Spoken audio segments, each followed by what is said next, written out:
ಸಮಸ್ತ ಲೋಕಕ್ಕೆ ಸುಖ ಆಗ್ಲಿಂದ ಬಯಸಿದ್ರೆ ಅದು ಬ್ರಾಹ್ಮಣ. ದೇವರಿಗೂ ಮನುಷ್ಯರಿಗೂ ಮಧ್ಯೆ ಇರುವಂತಹ ಕೊಂಡಿ ಯಾರು ಅಂತ ಕೇಳಿದ್ರೆ ಬ್ರಾಹ್ಮಣ. ಒಂದು ದೇವಸ್ಥಾನ ಉಂಟಾ, ದೇವಸ್ಥಾನದಲ್ಲಿ ಒಂದು ಮೂರ್ತಿ ಉಂಟಾ, ಆ ಮೂರ್ತಿಗೆ ಸಾನ್ನಿಧ್ಯ ಹೇಗೆ ಬರುವುದು ಅಂತ ಕೇಳಿದ್ರೆ ಬ್ರಾಹ್ಮಣರೇ. ಅರ್ಚಕಸ್ಯ ತಪೋಬಲಾತ್ ಶಿಲಾಭವತಿ ಶಂಕರ. ಪೂಜೆ ಮಾಡುವ ಸರಿದ್ರೆ ಮಾತ್ರ ಅಲ್ಲಿ ಸಾನ್ನಿಧ್ಯ ಬರುವುದು.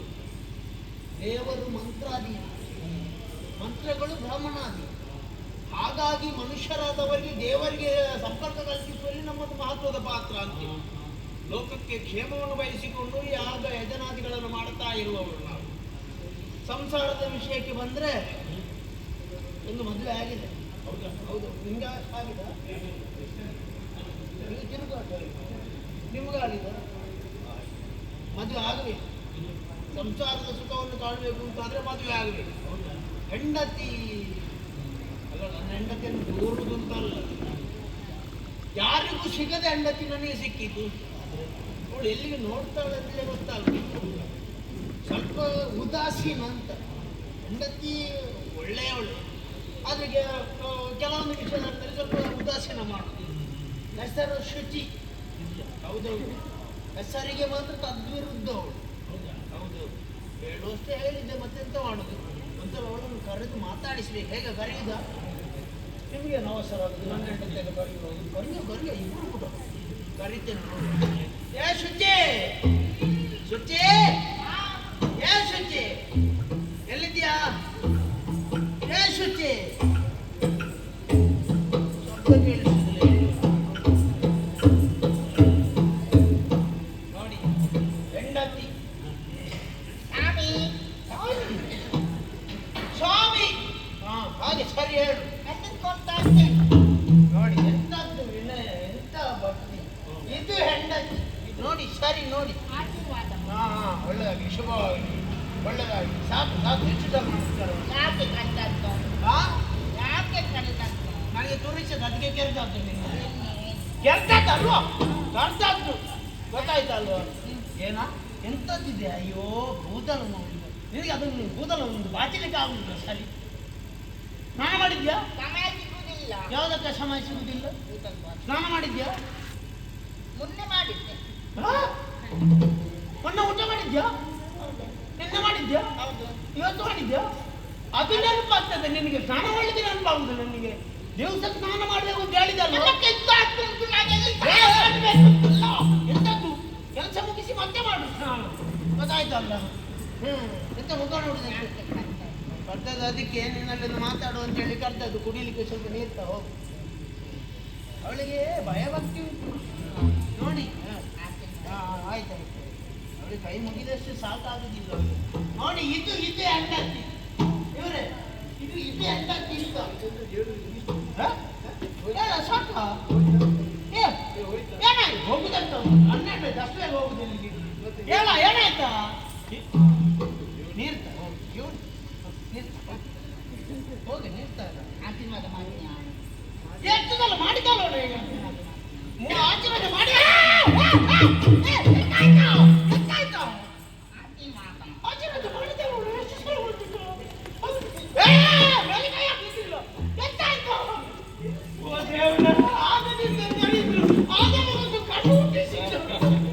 ಇಲ್ಲ ತನಕ ಸರಿ ಕಾಲುಗಟ್ಟ ಎಂತಾಯ್ತು?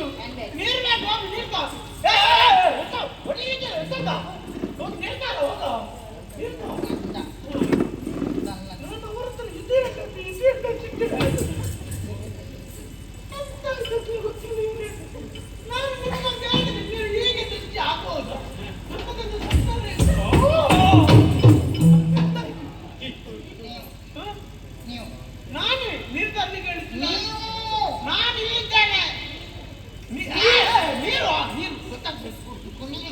ಕುಣಿಲಿಕ್ಕೆ ಅಲ್ಲ, ನೀರನ್ನು ಹಿಡ್ಕೊಂಡು ಕುಣಿಲಿಕ್ಕೆ ಅಲ್ಲ, ಕುಡಿಲಿಕ್ಕೆ.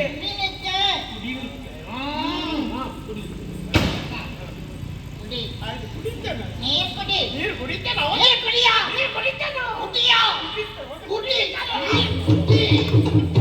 ಕುಡಿಲಿಕ್ಕೆ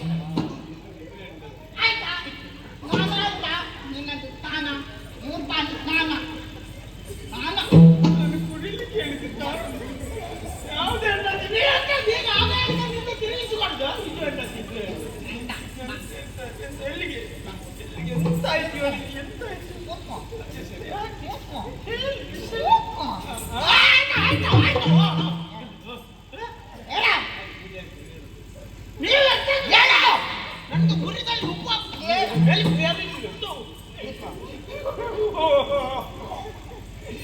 ಗೊತ್ತಾಯ್ತು. ಮಲಗು. ಗೊತ್ತಾಯ್ತು. ಕೆಲಸ ಮಾಡ್ಬೇಕು, ಕಾವಬೇಕು ನಾವು.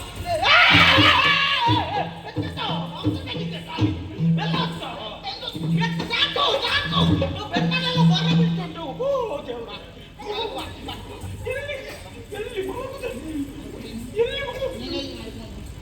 ನಾನಿಲ್ಲಿ ಮಲಗ್ತೇನೆ, ನೀನು ಕೆಳಗೆ ಬರ.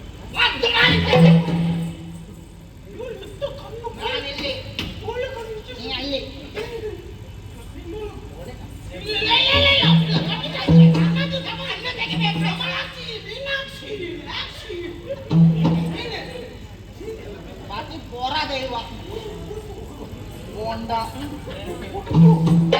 ಇಲ್ಲಿ ಮಲ್ಕ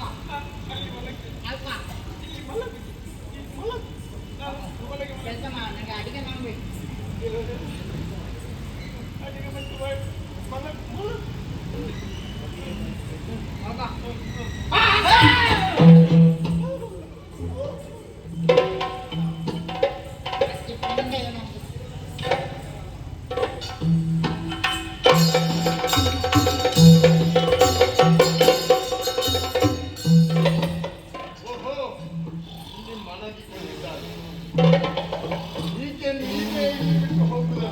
ನನ್ನ ಮಾಯಾಶಕ್ತಿಯಿಂದ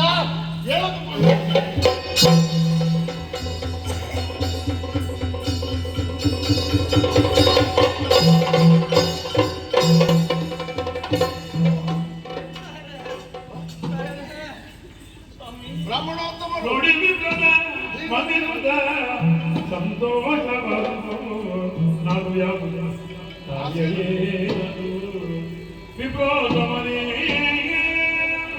ಬ್ರಾಹ್ಮಣೋತ್ತಮರು ಬ್ರಾಹ್ಮಣ್ಯದ ಕಳೆ ಮುಖದಲ್ಲಿ ತಾನೇ ತಾನಾಗಿ ಕಾಣುತ್ತಾವು. ಸ್ವಲ್ಪ ಹಾಕಿದ್ರೆ ಕಳೆ ಇನ್ನೂ ಕೂಡ ಹೆಚ್ಚು. ಅದೇ ಅವ ಕಲೆ. ಕೆಲವು ಸಲ ಪೆಟ್ಟು ಬಿದ್ದರೂ ಕಲೆ ಆಗ್ತದೆ, ಜಾರಿ ಬಿದ್ದರೂ ಕಲೆ ಆಗ್ತದೆ, ಅಥವಾ ಕೆಲವು ಕಲಾವಿದರಿಗೆ ಒಳಗಿಂದಲೇ ಕಲೆ ಇರ್ತದೆ. ಏನಾಗಲಿ ಬಂದವರು ವಿಪ್ರೋತ್ತಮರು. ಆದ್ದರಿಂದಲೇ ಎರಡು ಕೈಗಳನ್ನು ನೀಡಿ ಸ್ವಾಗತಿಸಿ ಸತ್ಕರಿಸಿದೆ. ಇದಕ್ಕಿಂತ ಹೆಚ್ಚು ಮಾಡುವುದಕ್ಕೆ ನಮಗೆ ಯೋಗ್ಯತೆ ಇಲ್ಲ ಅಂತ ತಿಳ್ಕೊಳ್ಬೇಕು. ಯಾಕೆ ಇದು ನಡೆದಾಡುವ ದೇವರು. ಅದರ ಮುಖದಲ್ಲಿ ಮಾತ್ರ ಯಾವ ಕಡೆ ಏನಾಗಬೇಕು ನಮ್ಮಿಂದ? ನೀವು ನಮ್ಮನ್ನು ಬರೆಯುವವರಲ್ಲ. ಹೌದು, ಹೊರಗಿದೆ ವಯ ರಾತ್ರಿ ಹೊರಗಿದೆ ವಯ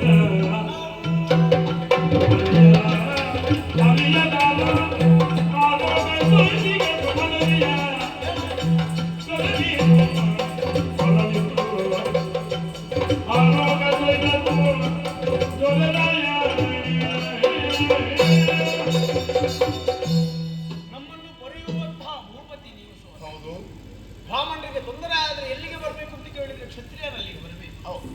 ಈ ಹೊತ್ತಿಗೆ ಇಲ್ಲಿಗೆ ಬರುವರೆ ಬಲವಾದ ಕಾರಣ ನನ್ನ ಹೆಂಡತಿ ಶುಚಿ ಹೆಸರಿನ ಯಾರ ಹೆಂಡತಿ ಅದು ಶುಚಿಯಾಗಿ ಇರಬೇಕು. ಆದ್ರೆ ನನ್ನ ಹೆಂಡತಿ ಶುಚಿಯಾಗಿರ್ಲಿಲ್ಲ. ಮತ್ತೆ ಶುಚಿಯಾಗಿ ಇರೋದು ತೊಂದರೆ ಅಲ್ಲ, ಹೇಗಾದ್ರೂ ಇತ್ತಲ್ಲ ಮನೆಯೊಳಗೆ. ಅದೇ ಒಂದು ನನ್ನ ಹೆಂಡತಿ ಶುಚಿ ಅಂತ ಹೇಳಿದ್ದೀನಿ. ಹೆಸರು ಶುಚಿ. ಸರೇ ಶುಚಿಯ ಹೌದು. ಅದೊಂದು ಸುಲಭವೇ. ನನ್ನ ಹೆಂಡತಿ ಶುಚಿ ಅಲ್ಲ, ಶುಚಿ ಇಲ್ಲ ಅಂತ ಹೇಳಲಿಕ್ಕಿಲ್ಲ.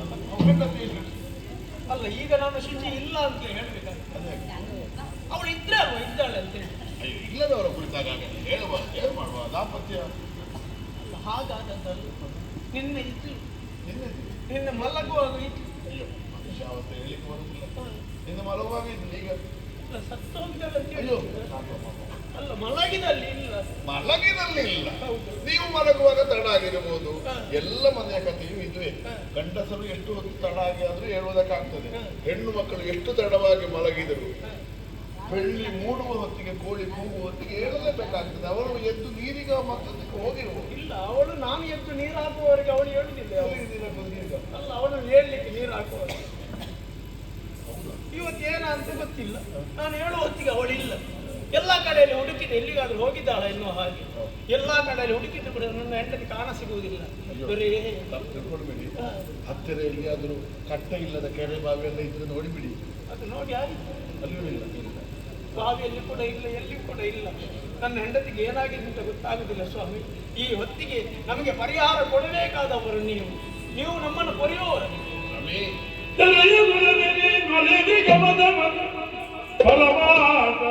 ಅವಳನ್ನು ದೊರಕಿದೆ ನಾನು ಪರಿಚಯವಿಲ್ಲದವಳ ಕಂಡು ಅರಿತವನವರ ಇರವದನು ನೀನೊರೆಯಬೇಕದನು. ಸ್ವಾಮಿ ಬ್ರಾಹ್ಮಣ ಹಿತಾಯ ಚರ ಎಲ್ಲರೂ ಮಾಡುವ ಸಂಕಲ್ಪ ಅದು. ಪುರೋಹಿತರ ಮುಖಾಂತರವಾಗಿ ನಾವು ಅದನ್ನು ಮಾಡ್ತೇವೆ. ಹಾಗಾದ್ರೆ ಗೋವುಗಳಿಗೆ, ಬ್ರಾಹ್ಮಣರಿಗೆ, ನಾರಿಯರಿಗೆ ಸೌಖ್ಯವನ್ನು ಕೊಡುವುದಕ್ಕಾಗಿ ನಾವು ಅಧಿಕಾರ ದಂಡವನ್ನು ಹಿಡಿದು ಸಿಂಹಾಸನವನ್ನು ಏರಿದವರು. ಆರ್ತರಾಗಿ ಬಂದಿದ್ದೀರಿ. ನಿಮಗೆ ಒದಗಿದ ಸಂಕಟ, ನಿಮ್ಮ ಸಂಸಾರಕ್ಕೆ ಬಂದಂತ ಅಂತರಾಯ ನಿಮ್ಮಿಂದ ಹೇಳಿ ನಾವು ತಿಳ್ಕೊಂಡು ಆಗಿದೆ. ಹೇಗಾದರೂ ಸರಿ, ಎಲ್ಲಿದ್ದರೂ ಸರಿ, ನಾನು ಹುಡುಕಿ ಅವಳನ್ನು ನಿಮಗೆ ಒದಗಿಸಿಕೊಂಡ ಬಲ್ಲೆ. ಆದ್ರೆ ಹುಡುಕುತ್ತಾ ಹೋಗುವಾಗ ನನಗೊಬ್ಬರು ಹೆಂಗಸು ಸಿಕ್ಕಿದ್ರೆ ಅವರು ನಿಮ್ಮ ಹೆಂಡತಿಯೇ ಅಂತ ನಮಗೆ ಗೊತ್ತಾಗ್ತದ. ನಾವು ನಿನ್ನ ಮದುವೆಗೆ ಬರಲಿಲ್ಲ, ನಿಮ್ಮ ಮನೆಗೆ ಬಂದು ಒಂದು ಕುಡ್ತೆ ಬಾಯರಿಗೆ ಕುಡಿಯಲಿಲ್ಲ, ನಿಮ್ಮ ಹೆಂಡತಿಯನ್ನು ನಾನು ನೋಡಲಿಲ್ಲ. ಮತ್ತೆ ಸಿಕ್ಕಿದ ಹೆಂಗಸು ಸುಶರ್ಮದ ಮಾಡದೆ ಅಂತ ನನಗೆ ಹೇಗೆ ಗೊತ್ತಾಗುತ್ತೆ? ಸುಸಂಸ್ಕೃತವಾಗಿರೋ ಹೆಣ್ಣಿಗಿರೋ ಲಕ್ಷಣ ಯಾವುದೂ ಇಲ್ಲ ಅವರಲ್ಲ. ಕೂದಲು ಸರಿ ಬಾಚುವುದಿಲ್ಲ, ಕಣ್ಣನ್ನು ಆ ಕಡೆ ಒಂದು ಈ ಕಡೆ ಉಂಟು, ಎರಡು ಕಣ್ಣು ಮಾತ್ರ ದೊಡ್ಡದುಂಟು. ಅದು ಇತ್ತೀಚೆಗೆ ತುಂಬ ದೊಡ್ಡದಾಗಿದೆ.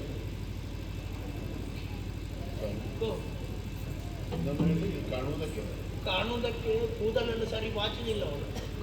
ಕಣ್ಣು ಇಷ್ಟು ದೊಡ್ಡದು. ಪ್ರಾತಃ ಕಾಲದಲ್ಲಿ ಮಿಂದು ಜಡೆ ಹೆಣೆದು ತಿಲಕ ಇಟ್ಟು ಜಡೆ ಹಾಕದ ವರ್ಷ ಆಯ್ತು ನಾನು ಮದುವೆ ಸಮಾಜದಲ್ಲಿ ನೋಡಿ.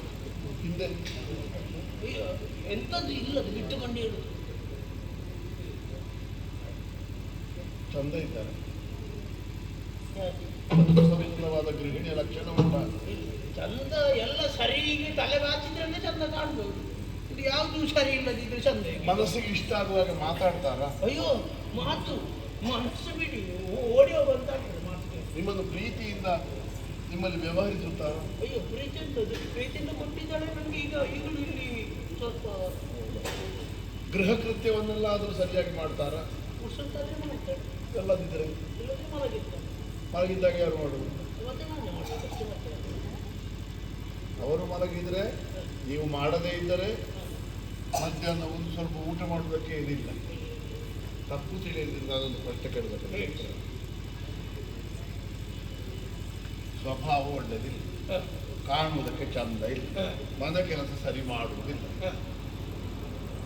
ಈಗ ಅಂತ ಹೆಂಡತಿ ಮನೆ ಬಿಟ್ಟು ಹೋದರೆ ಅವಳನ್ನು ಹುಡುಕಿಯೇ ಆಗಬೇಕು, ಹುಡುಕಿ ಅವಳನ್ನೇ ಕರೆತರಬೇಕು ಅಂತ ಏನುಂಟು? ಹೋದ್ರೆ ಹೋಗ್ಲಿ ಅಂತ ಬಿಡುವುದಲ್ಲ ಅತ್ಲಾಗಿ. ಈ ಮಾತು ನೀವು ಆಡಬಾರ್ದು ಸ್ವಾಮಿ. ಮದುವೆ ಆದ್ಮೇಲೆ ಹೆಂಡತಿ ಹೇಗೆ ಇರಲಿ, ಗಂಡ ಕೂಡ ಹೇಗೆ ಇರಲಿ, ಕುಡುಕನೇ ಆಗಿರಲಿ, ಎಂಥದ್ದೇ ಆಗಿರಲಿ, ಗಂಡನವನಿದ್ದವನಿಗೆ ಹೆಂಡತಿಯ ಸರ್ವಸ್ವ, ಹೆಂಡತಿ ಆದವನಿಗೆ ಗಂಡನೇ ಸರ್ವಸ್ವ. ಎಷ್ಟು ಕಷ್ಟ ಬಂದರೂ ಕೂಡ ಗಂಡ ಹೆಂಡತಿ ದೂರ ಆಗಬಾರ್ದು, ಒಟ್ಟಿಗೆ ಬದುಕಬೇಕು ಸ್ವಾಮಿ. ಮದುವೆ ಅನ್ನೋದು ಜೀವನದಲ್ಲಿರುವಂಥ ಒಂದೇ ಒಂದು ಆಯ್ಕೆ. ಮದುವೆ ಆದಮೇಲೆ ಬೇರೆ ಆಯ್ಕೆಗೆ ಹುಡುಕ್ಲಿಕ್ಕಿಲ್ಲ ಸ್ವಾಮಿ. ಜೀವನ ಪರ್ಯಂತರ ಗಂಡ ಹೆಂಡತಿಗೂ ಎಷ್ಟೇ ಕಷ್ಟ ಆದರೂ ಒಟ್ಟಿಗೆ ಇರಬೇಕು.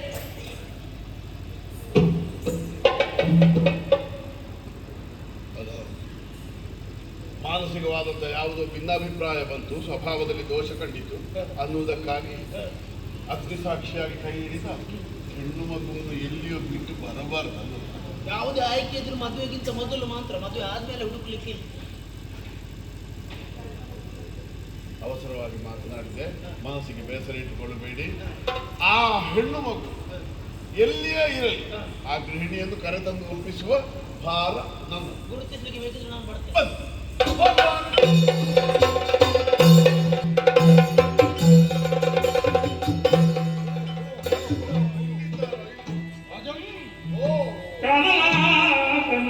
ಸಾರಿ ಮುನಿಪಗೆ ಪಾಣಿ ಮುದ್ರದಿ ಮುದಮತೆಯುತ್ತೆ. ಬರುವಂತಹ ಕಾಲಕ್ಕೆ ನನ್ನ ಶಿಷ್ಯವೃಂದ ಗಮನಿಸಿದ್ದು ಹೌದು. ಬರುತ್ತಿರುವವ ಅರಸ ಅನ್ನುವ ಹಾಗೆ. ಹೌದು, ಮಧುಪರ್ಕಾದಿಗಳನ್ನು ತಯಾರಾಗಿ ಮಾಡಿದ್ದಾರೆ. ಹೌದು, ನೀವು ಕೊಡುವುದಕ್ಕೆ ಮುಂದಾದಿರಿ. ಆದ್ರೆ ಬರುವವರು ಯಾರು ಅಂತ ಅವರು ಗಮನಿಸಿದ್ರು. ಅದಕ್ಕೆ ಕೊಡುವುದಕ್ಕೆ ಶಿಷ್ಯನೊಬ್ಬ, ಅಂತ್ಯವಾಸಿಯೊಬ್ಬ, ಮಾನವಕ ಒಬ್ಬ ಹಿಂದೆ ಮುಂದೆ ಆಲೋಚಿಸಿ ಮಧುಪರ್ಕ ಕೊಟ್ಟು ಸತ್ಕರಿಸಿದ್ದು ಹೇಳಿ. ಯಾಕೆ ಏನೆಂಬುದು ನಿನಗೆ ತಿಳಿದಿರಬೇಕು. ಶಿಶುರ್ಮರನ್ನು ಕೂಡಿಕೊಂಡು ಬಂದಿದ್ದಿ. ಏನೋ ಒಂದು ವಿಚಾರ ಇದ್ದಿರಬೇಕು. ಏನದು ತಿಳಿಸಬಹುದು ನಾನು? ಸ್ವಾಮಿ ಮಂಗಮನೆ ಮನದ ನೆನೆಬಗೆಲ್ಲಿಗೆ ರಾಮ ವೆರುಳು ಬೆಕ್ಕನದ ರಾಮ ಮನೆಯುಳ ಮಗಳಿಗೆ ಮಗನಲ್ಲವ ಎನಗರಿಯದಾಯ್ತು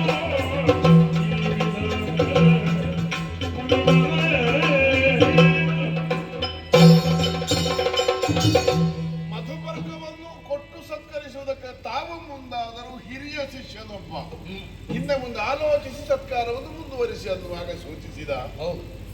ನೀವು ಕಾರಣ ಕೇಳಿದ್ದಕ್ಕೆ ಅವ ಹೇಳಿದ್ದನ್ನು ನಾನು ಕೇಳಿದ್ದೆ. ಕೈ ಹಿಡಿದ ಧರ್ಮಪತ್ನಿಯನ್ನು ಕಾನನಾಂತರದಲ್ಲಿ ಬಿಟ್ಟ ಕ್ಷತ್ರಿಯ ಉತ್ತಮ ಬಂದಿದ್ದಾನೆ. ಅವನಿಗೆ ಮಧುಪರ್ಕ ಕೊಡಬೇಕೋ ಬೇಡ? ಅಂತರಂಗದಲ್ಲಿ ಮುಳ್ಳಿನ ಮನೆ ಕಂತಿದ ಹಾಗಾಯಿತು. ಆದ್ರೆ ನಾನು ಮಾಡಿದ್ದರು ಧರ್ಮ. ಹೌದಲ್ವಾ? ಹಾಗಾಗಿ ಹೇಳಿದವನ ಮೇಲೆ ಮಧುಪರ್ಕವನ್ನು ಹಿಂತೆಕ್ಕೊಂಡವನ ಮೇಲೆ ನಮ್ಮದು ಆಕ್ಷೇಪ ಇಲ್ಲ, ಆರೋಪ ಇಲ್ಲ.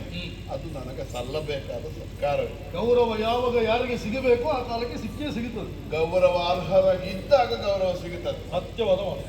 ಹೋಗ್ಲಿ ಬಿಡಿ. ನನ್ನ ವೈಯಕ್ತಿಕವಾದಂತಹ ಸಮಸ್ಯೆಯನ್ನು ನಿವಾರಿಸುವುದಕ್ಕಾಗಿ ನಾನು ಬಂದದ್ದಲ್ಲ. ಆದ್ರೆ ವೈಯಕ್ತಿಕ ಅಲ್ಲವೇ ಕೇಳಿದ್ರೆ ಹೌದು. ಊರನ್ನಾಳುವಂತ ಅರಸನಿಗೆ ಪ್ರಜಾಜನರಿಗೆ ಬಂದ ಸಂಕಟ ತನ್ನದ್ದೇ ಅನ್ನುವ ಭಾವ ಇರಬೇಕು. ಸುಶರ್ಮ ಬ್ರಾಹ್ಮಣೋತ್ತಮ ಬಂದರು. ಅವರ ಹೆಂಡತಿ, ಅವರ ಧರ್ಮಪತ್ನಿ, ಅವರ ಗೃಹಲಕ್ಷ್ಮಿ ಕಣ್ಮರೆಯಾಗಿ ಹೋಗಿದ್ದಾರೆ. ಯಾರು ಅಪಹರಿಸಿದ್ದಾರೆ ಬಹುಶಃ ಅದು ಹಾಗೆ ಹೇಳಿದರು. ಅವರನ್ನು ಮರಳಿ ಒಂದು ಮಾಡುವುದಕ್ಕಾಗಿ ನಾನು ಹೊರಟು ಬಂದಿದ್ದೇನೆ. ಆ ಸದ್ಗೃಹಿಣಿ ಎಲ್ಲಿದ್ದಾಳೆ ಅನ್ನೋದು ನನಗೆ ತಿಳಿಯದಾಯ್ತಲ್ಲ. ಇದೇನು ಮಾಡೋಣ, ಹೇಗೆ ಪರಿಹಾರ ಮಾಡೋಣ? ರಾಜನ್ ತಿಳಿದೆ ವಿಪುಲ ನಮಗನಿಯು ಉತ್ಪಲವನದು ಇಬ್ಬರು ಸಂಭೂತಮಿದಿಯನು ಸದನೊಂದಿಗೆ ಮಂಗಲ ಭೂವನಿದಾತು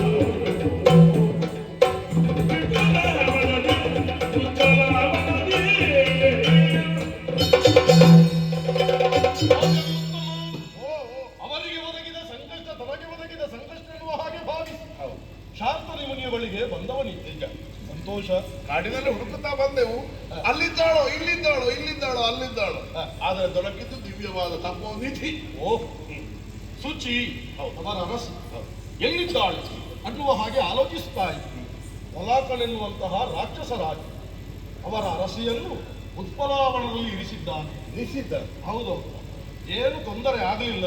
ಒಳ್ಳೆಯವನಿದ್ದಾನೆ, ಸಜ್ಜನನಿದ್ದಾನೆ ಆತ. ಹೇಳ್ತೀರಿ ಯಾರ್ಯಾರ ಹೆಂಡತಿ ಕದ್ದುಕೊಂಡು ಹೋಗಿಲ್ಲ.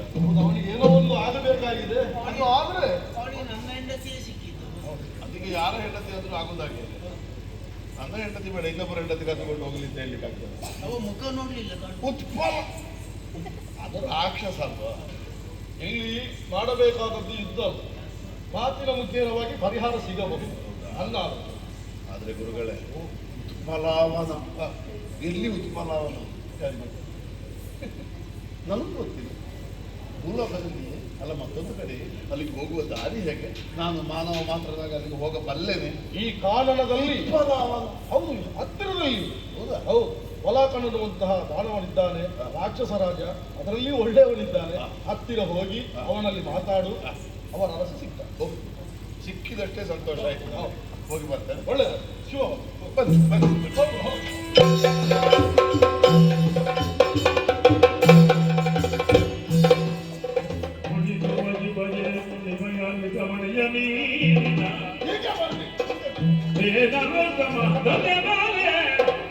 ಎನ್ನ ಸದನ ಭಾವನ ಎನ್ನ ಭಾಗದ ಏನು ಕಾರ್ಯವು ಮಾನವಾಧಿಪತಿಗೆ ನೀನು ಬೇಡುವುದು. ಈ ನಿಮ್ಮ ಪಾದ ಸ್ಪರ್ಶದಿಂದಾಗಿ ಈ ಮಣ್ಣೆ ಪಾವನವಾಗಿದೆ. ಮುಂದಿನ ಇಲ್ಲಿಗೆ ಬರಬೇಕಾದ್ರೆ ಊರನ್ನಾಡುವ ಅರಸ. ಹೌದು, ನಿಮ್ಮ ನಿರೀಕ್ಷೆಯಲ್ಲೇ ನಾನಿದ್ದವ. ಯಾವಾಗ ಈ ಪುರಕ್ಕೆ ನೀವು ಪಾದ ಸ್ಪರ್ಶವನ್ನು ಮಾಡುತ್ತೀರಿ ಎಂಬ ಇವ ರಕ್ಕಸನಂತೂ ಬೇರೆ ಯಾರದು ವೇಷ ಹಾಕಿ ಕಾಣುವಾಗ ರಕ್ಕಸ ಎಷ್ಟು ದೀರ್ಘ ದೇಹಿ. ನೀವು ಇಲ್ಲೇ ನಿಲ್ಲುತ್ತದೆ ಹೀಗೆ ಬರ್ಬೇಕು ರಕ್ಕಸ ನಿಮ್ಮ ಸೇವೆಗಾಗಿ ಸದಾಕಾಲ ನಾನೇ ಇರುವವ ನಿಮ್ಮ ಸೇವೆಗಾಗಿ. ವಲಾಕ ಹೌದಲ್ಲ? ಹೌದು, ಇದು ರಾಕ್ಷಸನ ವೇಷ ಅಲ್ಲ. ಅಲ್ಲ ನನಗೆ ಕಿವಿಗೂ ಗಂಡಿಗೂ ಬೇಗ ಆಯ್ತೀಗ ಬೇಡುವುದು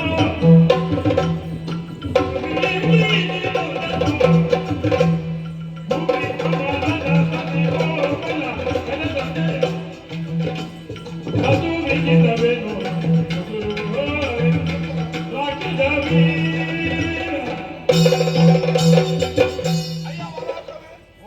ರಾಕ್ಷಸನನ್ನು ನಾನು ಕಾಣದವಲ್ಲ, ರಾಕ್ಷಸನ ವ್ಯವಹರಿಸದೇ ಇದ್ದವಲ್ಲ. ಆದ್ರೆ ಕಾಣುವಾಗ ರಾಕ್ಷಸನಂತೆ ಕಂಡು ಅತಿ ಸೌಮ್ಯವಾಗಿ ವ್ಯವಹರಿಸುವ ನಿನ್ನನ್ನು ಕಾಣುವಾಗ ನನಗೆ ಆಶ್ಚರ್ಯ ಆಯಿತು. ನೋಟಕ್ಕೂ ವ್ಯವಹಾರಕ್ಕೂ ಯಾವ ಸಂಬಂಧವೂ ಗೋಚರಿಸುವುದಿಲ್ಲ. ರಾಕ್ಷಸರೆಂದರೆ ಕೇವಲ ದುಷ್ಟರಲ್ಲ, ಸಜ್ಜನಂತವರು ಇದ್ದಾರೆ ಇಲ್ಲಿ. ನಿನ್ನಂತವರು ಇದ್ದಾರೆ ಅನ್ನುವಾಗ ಮತ್ತೊಂದು ಪ್ರಶ್ನೆ ಬರ್ತದೆ.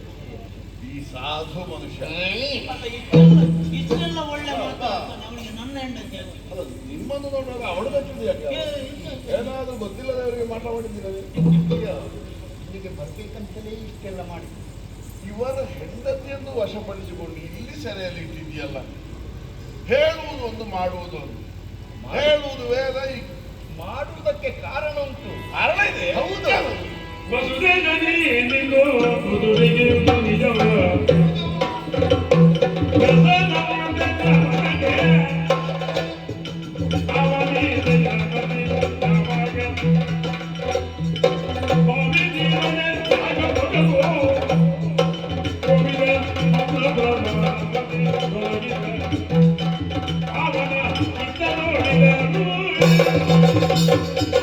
ಹುಟ್ಟಿದರೂ ಕೂಡ ಸಜ್ಜನನಾಗಿ ಮೆರೆಯಬೇಕೆಂಬ ಉದ್ದೇಶದಿಂದಲೇ ಯಾಗ ಯಜ್ಞಾದಿಗಳಲ್ಲಿ ಪಾಲ್ಗೊಳ್ಳಬೇಕೆಂಬ ಆಶೆಯಿಂದ ಆ ಬಲಿಗೆ ಹೋದರೆ ಹೋಗುವುದಕ್ಕೆ ಇವರೇ ಬಿಡುವುದಿಲ್ಲ. ಓ, ಅದು ಇವನು. ಏನು ಮಾಡ್ತಾರೆ? ಆಗ ನಮಗೆ ಪಾಲ್ಗೊಳ್ಳುವುದಕ್ಕೆ ಬಿಡುವುದಿಲ್ಲ. ಯಾವುದೇ ಒಂದು ಶುಭ ಕಾರ್ಯದಲ್ಲಿ ನಾವು ಆಶೆ ಪಟ್ಟಂತೆ ನಮಗೆ ನಡೆಯುವುದಕ್ಕೆ ಕಷ್ಟವಾಗಿದೆ. ಹೌದೌದೌದು. ರಾಕ್ಷಸರು ಎಂತವರು, ಅಸುರರ ಸ್ವಭಾವ ಏನು ಅನ್ನುವಾಗ ಅವರು ಆಲೋಚಿಸುವುದಿಲ್ಲ. ಆಗ ಮಾಡ್ತದ್ದು ದೇವಾಲಯ ಗಮನಾರ್ಥ ರಕ್ಷಸ ಯಾವುದೇ ಪರಿಸ್ತರಣ ಹಾಕಿ ಬಿಡ್ತಾರೆ. ಆ ಸಮೀಪಕ್ಕೆ ಹೋಗುವುದು ಬೇಡ. ಯಾವುದೇ ಒಂದು ಯಾಗದಲ್ಲಿ ಪಾಲ್ಗೊಳ್ಳಬೇಕಾದ್ರೆ ಒಬ್ಬ ಬ್ರಾಹ್ಮಣಾದವ ಸತಿಪತಿ ಒಂದಾಗಿ ಹೋಗ್ಬೇಕು, ಹೌದೌದು, ದಂಪತಿಗಳಾಗಿರಬೇಕು. ಆಗಿರ್ಬೇಕು. ಹಾಗೆಂದು ಈ ಹೊತ್ತಿನಲ್ಲಿ ಈತನ ಹೆಂಡತಿಯನ್ನು ತಪ್ಪಿಸಿದರೆ ತಪ್ಪಿಸಿದ್ರೆ ಯಾಗಕ್ಕೆ ನಿಂತು ಹೋಗ್ತಾರೆ. ನಾವು ಹೋಗುವುದಕ್ಕೆ ಆ ವಿಷಯದಲ್ಲಿ ತಪ್ಪು ತಿಳಿಬಾರ್ದು. ಇಲ್ಲ ಇಲ್ಲ ಇಲ್ಲ ಇಲ್ಲ ಇಲ್ಲ. ಅಯ್ಯೋ,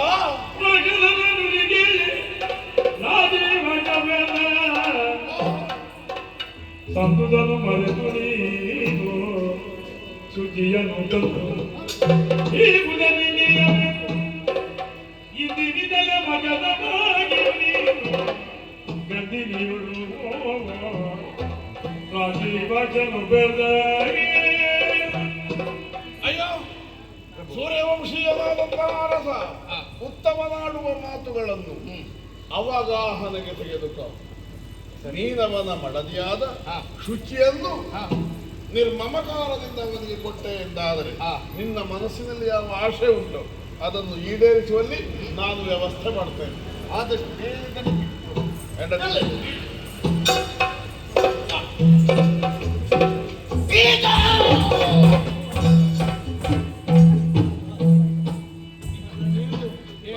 ಹೇಳಿದ ಹಾಗೆ ಸ್ವಾಮಿ, ಈಗ ನಾನು ಇವರಲ್ಲಿ ಹೇಳಿದ ಮಾತು ಕೇಳಿಲ್ಲ. ಇದರಲ್ಲಿ ನಿಜ ರಕ್ಕಸಿ ಯಾರು? ಇದು ನಿಮಗೆ ಬೇಡ. ಅವನ ಸ್ವಭಾವದ ಸೌಮ್ಯ ಉಂಟು, ಇವಳು ಕಾಣಲಿಕ್ಕೆ ಹೀಗೆ. ನಾನು ಹೇಳಿದ ಮಾತನ್ನು ಈಡೇರಿಸಿದ್ದೇನೆ. ನೀವು ಹೇಳಿದ ಈಗ ನೀವು ಉಂಟು, ನಿಮ್ಮ ಬೊಂಬೆ ಉಂಟು. ಇಷ್ಟೆಲ್ಲ ಹೇಳಿ ಇದು ಶಿಲೆಯೊಳು ವಾಸಗೈವನು ದುರ್ದಗ ಎಂಬವನು ಅವನ ಭಂಗ್ಯತೆ ಜವಾದಿ ತೊಲಗಿದ್ದ ನಿಮಿಷ ಸೇರಿದಂದ ಮಲಾಗೆ ನಿಮ್ಮ ಮಡದಿಯನ್ನು ನಿಮ್ಮ ಪಾಲಿಗೆ ಬಿಟ್ಟು ಕೊಟ್ಟಿದ್ದೇನೆ. ನೀನು ಬಿಟ್ಟು ಕೊಟ್ಟರೆ ಸಾಕಾಗುವುದಿಲ್ಲ. ಯಾಕೆ? ನಿನ್ನನ್ನು ಯಾಕೆ ಹಾ. ನಿಮ್ಮವರು ಈಚೆ ಬಾ. ನಿಮ್ಮವರು ಮಾಡಿದಂತಹ ತಪ್ಪು ಒಂದು ಸಲ ಕರ್ಕೊಂಡು ಬಂದಿದ್ದೀಯಲ್ಲ ಅನುಭವಿಸಿ. ಒಂದು ಸಲ ಹಾವು ಕಡಿದ್ರೆ ಮತ್ತೊಂದು ಸಲ ನಾವು ಹಗ್ಗವನ್ನು ನೋಡಿ ಕೂಡ ಹಾವು ಕಂಡು ಹಾಗಾಗಿ ಹೀಗಾದದ್ದು. ಆದ್ರೆ ನನ್ನ ಹೆಂಡತಿ ಮೊದಲು ಇದ್ದ ಹಾಗೆ ಈಗ ಇಲ್ಲ. ಇವಳು ಹೀಗೆ ಆಡ್ತಾ ಇದ್ದಾಳಂತಂದ್ರೆ ಏನೋ ಒಂದು ಸಮಸ್ಯೆ ಉಂಟು. ಸಮಸ್ಯೆ ಉಂಟು. ನೀನು ಹೆಂಡತಿಯನ್ನು ಕೊಟ್ಟರೆ ಸಾಕಾಗುದಿಲ್ಲ, ಸರಿ ಮಾಡಿ ಕೊಡುದು. ಅಗತ್ಯವಿಲ್ಲ. ಈಕೆಯಲ್ಲಿ ಏನು ಅಡಕವಾಗಿದೆ ಎಂಬುದಾಗಿ ಪರೀಕ್ಷಿಸುತ್ತೇನೆ.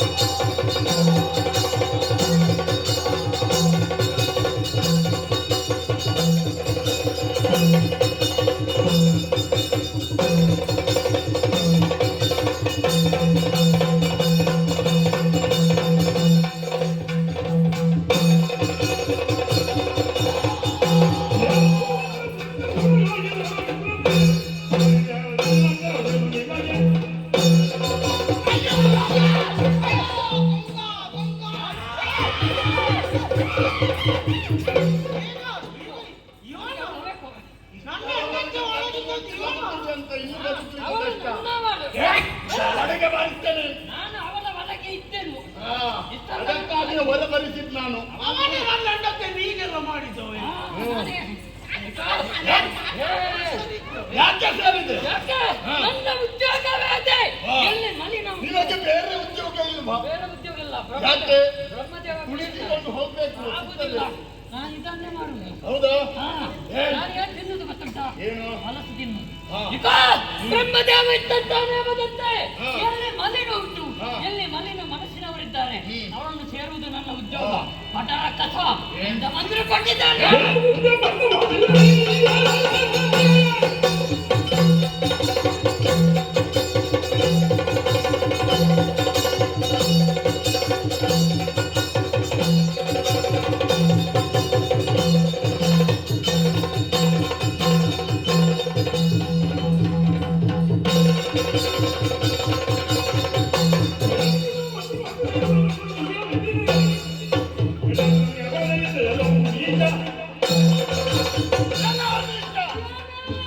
ಸೇರಿಕೊಂಡೆಂತ ಇನ್ನು ಸೇರುವುದಕ್ಕೆ ಬಿಡುವುದಿಲ್ಲ. ನಿನ್ನ ತಲೆಯನ್ನು ಕತ್ತರಿಸುವಾಗ ಯಾರು ಬರ್ತಾರೆ?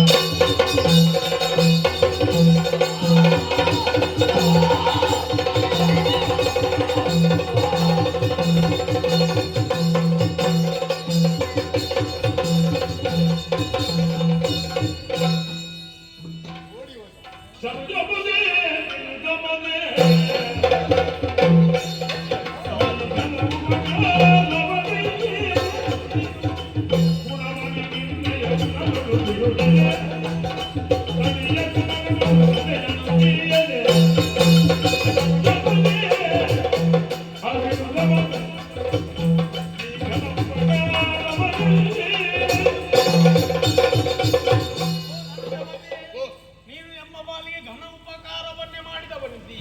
ನಿನ್ನ ಉಪಕಾರದಿಂದ ನನಗೆ ಸಂತೋಷವಾಗಿದೆ. ರಕ್ಕಸರಲ್ಲಿ ಒಳ್ಳೆಯವರು ಇರಬಹುದು ಎನ್ನುವುದನ್ನು ನೀನು ತೋರಿಸಿದವನು. ನಾನು ಆಡಿದಂತಹ ಮಾತಿನ ಪ್ರಕಾರವೇ ಹವಿಸ್ಸಿನಲ್ಲಿ ನಿನಗೆ ಮಾನ್ಯತೆ ಸಹಭಾಗವನ್ನು ಕೊಡುವುದಕ್ಕೆ ನಾನು ಒಪ್ಪಿದ್ದೇನೆ. ಆಗಲಿ ಇಷ್ಟೆಲ್ಲ ಆಗುವಾಗ ನಾವು ಕಲಿಬೇಕಾದದ್ದೇನು? ನಾವು ಸರಿಯಾಗಿಲ್ಲದಿದ್ರೆ, ಸ್ನಾನ ಮಾಡದಿದ್ರೆ, ತಲೆ ಬಾಚದಿದ್ರೆ, ಹೊತ್ತಲ್ಲದ ಹೊತ್ತಿನಲ್ಲಿ ಮಲಗಿದ್ರೆ, 10 ಬಾರಿ ಸ್ನಾನ ಮಾಡ್ತೇನೆ. 10 ಬಾರಿ. 3 ಸಾಕು. ನೀವು ಒಟ್ಟಿಗೆ ಬನ್ನಿ. ಸರಿಯಾದ ಕ್ರಮದಲ್ಲಿ ಇಲ್ಲದೇ ಇದ್ರೆ ಇಂತಹದ್ದೆಲ್ಲ ಬಂದು ನಮ್ಮ ಮೈಗೆ ಸೇರಿಕೊಳ್ಳುತ್ತದೆ ಎನ್ನುವುದಕ್ಕೆ ನಿದರ್ಶನ. ಹಾಗಾಗಿ ಇಂತಹ ತಪ್ಪನ್ನು ಯಾರು ಮಾಡಕೂಡದು ಎಂದು ಹಾಗೆ ಹೇಳಿದ. ಮುಂದೇನಾಗ್ತದೆ ಅನ್ನುವಂಥ ನಿರೀಕ್ಷೆ